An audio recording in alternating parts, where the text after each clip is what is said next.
Welcome students. After finishing distance and displacement, we come to the next physical term, velocity. So here first we discuss average velocity. Consider a particle located initially at the point P where its position vector is r1. In given time interval del t, the particle is moved to some other point Q having the position vector r2. Then what we previously studied, the displacement is the final position vector minus initial position vector. So this is shown in this figure.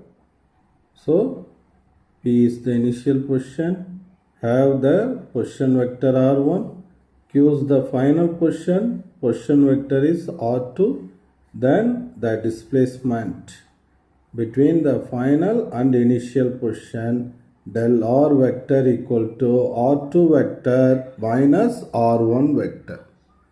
So the average velocity is defined as the ratio of the displacement vector to the corresponding time interval.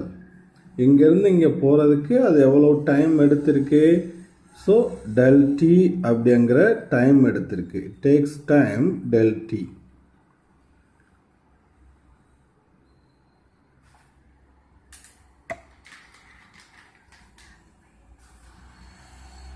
Del டிங்கிற time அது எடுத்திருக்கு. அப்போ average வெலாசிட்டிங்கிறது என்னதுன்னா எதுக்கு இடையில் உள்ள ratio?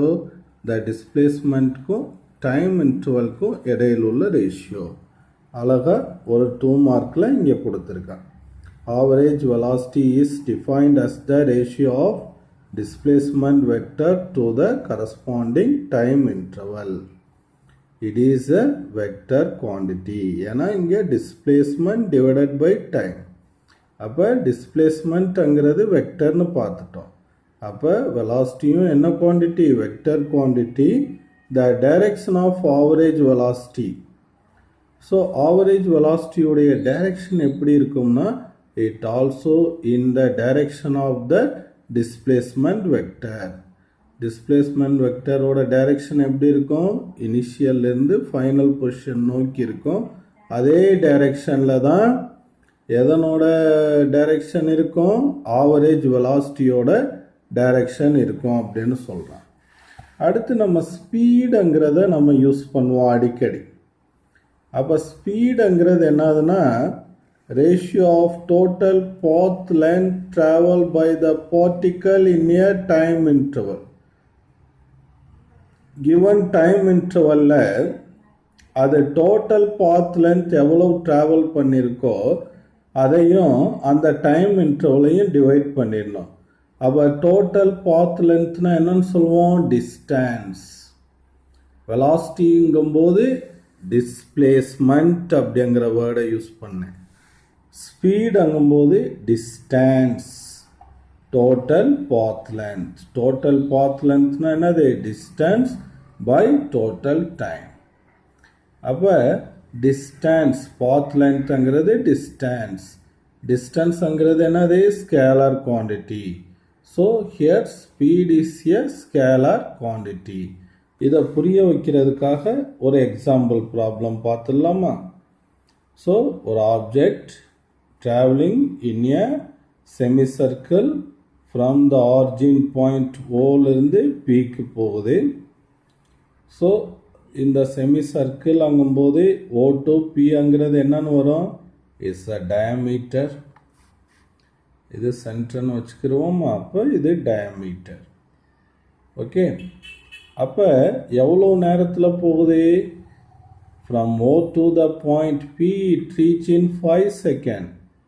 Calculate the average velocity and average ஸ்பீடுன்னு நம்ம தனியாக எழுதி கால்குலேட் பண்ணிடலாமா? இப்போ அந்த டயக்ராம் நான் நோட்டில் போட்டேன்.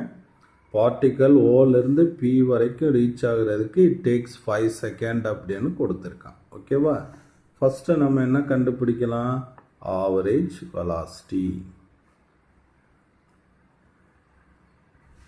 சரியா?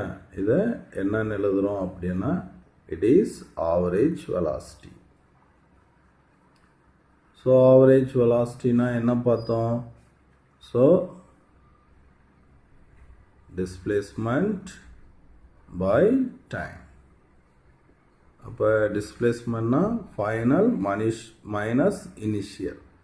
அப்போ final position is P, initial பொசிஷனுங்கிறது என்னது? ஓ. ஓகேவா? பை அந்த டைம் இன்டர்வல். ஸோ கிவன்லேயே டைம் இன்டர்வல் வந்து 5 செகண்ட்னு கொடுத்துருக்கான். இப்போ இந்த எக்ஸ் ஆக்சிஸ்லேயே அந்த டிஸ்பிளேஸ்மெண்ட் நடக்குது. அப்போ இனிஷியல் எங்கே இருக்குது? ஆரிஜினில் இருக்குது. அப்போ இனிஷியல் பொசிஷன் வெக்டர் இஸ் 0. சரியா? எங்கே? எக்ஸ் ஆக்சிஸில் வச்சுக்கலாம். பிங்கிற பாயிண்டில் ஃபைனல் இருக்குது. அப்போ எவ்வளவு டிஸ்பிளேஸ் ஆகிருக்கு? 10 சென்டிமீட்டர் டிஸ்பிளேஸ் ஆகிருக்கு. ஓகேவா? அப்போ 10I அப்படின்னு போட்டுக்கிறேன். அப்போ average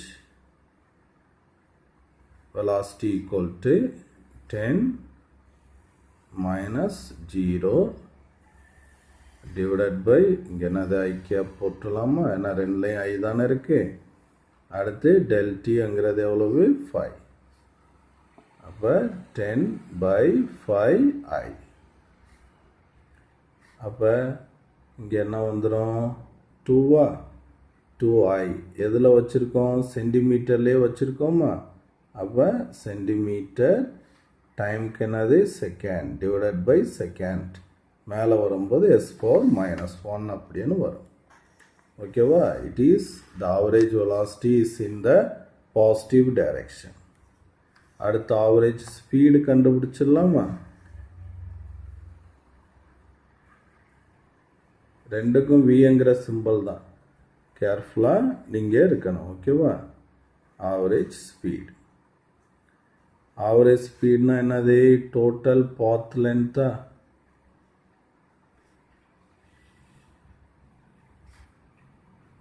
total path length divided by the time interval. Total path length na the displacement.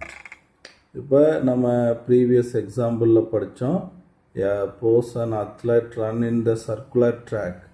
அப்போ சர்க்குலரில் ஓடும்போது அவருடைய அந்த டோட்டல் லென்த்ங்கிறது என்னது? Circumference. Suppose this is the radius of the சர்க்கிள்னா டோட்டல் பாத் லென்த் வந்து 2πrன்னு வரும். Here our problem they given a semicircle. அப்போ செமிசர்க்கிளில் தான் இங்கே ஓங்கிற பாயிண்ட்லேருந்து பிக்கு அவர் ட்ராவல் பண்ணுறார். அப்போ இந்த பாத் லென்த்தை தான் நம்ம என்ன பண்ணணும் அப்படின்னா கால்குலேட் பண்ணணும்.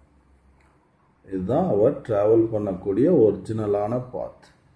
அப்போ வந்து டோட்டல் சர்க்கம்ஃபரன்ஸ்னால் 2πr. செமிசர்க்கிள்னால் என்னது? 2πr/2. அப்போ என்ன கிடைக்கும்? πrன்னு கிடைக்கும். O2P எவ்வளோ கொடுத்துருக்கான்? 10 சென்டிமீட்டர். இது டயாமீட்டர். அப்போ அதில் ரேடியஸ் அப்படிங்கும்போது என்ன வந்துடும்? 5 சென்டிமீட்டர். இதில் ஹாஃப். அப்போ ரேடியஸ் வந்து 5 சென்டிமீட்டர் அப்படின்னு வந்துடும். ஓகேவா? ஸோ இந்த மெத்தடை நம்ம அப்ளை பண்ணலாம். அப்போ டோட்டல் பாத் லென்த் வந்து πr divided by time interval. அப்போ பை ரேடியஸ் வந்து 5வா? ஸோ டைம் இன்டர்வல் என்னது? 5 செகண்ட். ஓகேவா? இப்போ கேன்சல் ஆச்சுன்னா நம்மளுக்கு 5 சென்டிமீட்டர் பர் செகண்ட் அப்படின்னு வரும். பைங்கிறதுக்கு வேல்யூ எழுதிடணும். 3.14 சென்டிமீட்டர் பர் செகண்ட். ஸோ பாருங்கள், ஆவரேஜ் வெலாசிட்டி 2ன்னு கிடைக்குது. ஆவரேஜ் ஸ்பீடு வந்து 3.14ன்னு கிடைக்குது. So always average speed is greater in magnitude than average velocity அப்படின்னு சொல்கிறோம். Okay students.